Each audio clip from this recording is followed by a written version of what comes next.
ఈరోజు నేను సేమియాతో అందరూ డైలీ చేసేటట్టు పాయసం కాకుండా కొంచెం డిఫరెంట్గా చేస్తున్నానండి. వాటికి కావాల్సినవి 1 కప్ రోస్టెడ్ వర్మిసిల్లీ రోస్టెడ్ సేమియా 1 కప్ తీసుకున్నాను.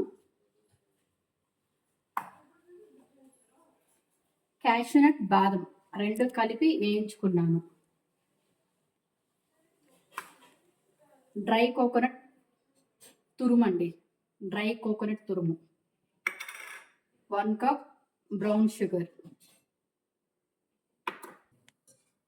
ఒక 2 కప్స్ వాటర్ తీసుకొని ఇలా బాయిల్ చేసుకోవాలి. కొంచెం ఆయిల్ వేసుకొని వాటర్ని బాయిల్ చేసుకుంటున్నానండి. బాయిల్ అవుతా ఉండండి. వాటర్ బాయిల్ అయ్యేటప్పుడు ఈ సేమియాలు వీటిలో వేసుకోవాలి. 4-5 స్పూన్స్ గీ వేసుకొని క్యాషనట్ బాదం పప్పు బాగా రోస్ట్ చేసి పెట్టుకున్నానండి. ఇలా 2 ఉడుకులు రాగానే సేమియాన్ని గ్యాస్ ఆఫ్ చేయాలి. ఆఫ్ చేసుకున్న తర్వాత ఈ సేమియాని మొత్తం ఇలా ఫిల్టర్ చేయాలండి. ఇలా మొత్తం ఫిల్టర్ చేసుకున్న దాన్ని ఇలా ఒక తాంబూలానికి వేసుకొని ఒక 10-15 మినిట్స్ ఫ్యాన్ కింద ఆరబెట్టుకోవాలండి. కొంచెం డ్రై అయినంతసేపు కొంచెం ఆరబెట్టేసుకోవాలి. సేమియా అంతా ఇట్లా ఆరిపోయిందండి. ఒక 10-15 మినిట్స్ ఇట్లా ఫ్యాన్ కింద పెట్టుకున్నా ఆరిపోయింది. నెక్స్ట్ వీటిలో క్యాషనట్ బాదం గీలో బాగా రోస్ట్ చేసుకున్నానండి. వీటిని కలుపుకోవాలి. వీటిలో డ్రై కోకోనట్ తురుము,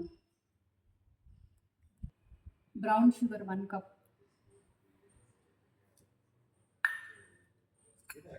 ఎలాచీ పౌడర్,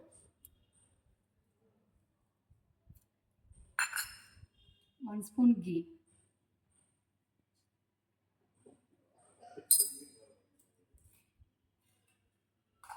వీటి మొత్తాన్ని మసాజ్ చేయాలండి. బాగా ప్రాపర్గా మిక్స్ చేసుకోవాలండి. వీటన్నిటిని చేశానండి. ఇలా ప్రాపర్గా మిక్స్ చేసుకున్న దాన్ని ఇలా బౌల్లో వేసుకోవాలండి. ఎప్పుడు సేమియా పాయసం కాకుండా ఇలా కూడా ఒకసారి ట్రై చేయండి. చాలా బాగుంటుంది, పిల్లలు ఇష్టంగా తింటారు.